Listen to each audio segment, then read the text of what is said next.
Hello and welcome to my channel. Today in this quick video I will show you how to disable automatic Windows update. Okay, so let's do it.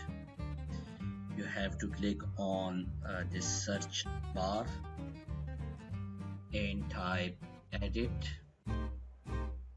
group policy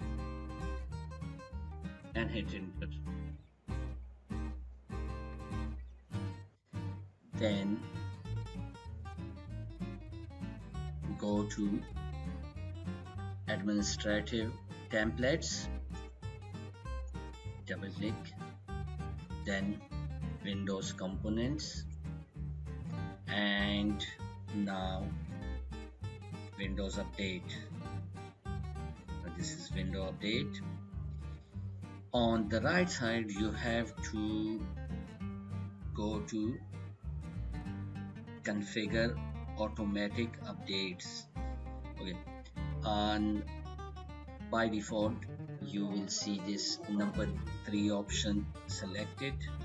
Click here and select the second option, which is notify for download and auto install.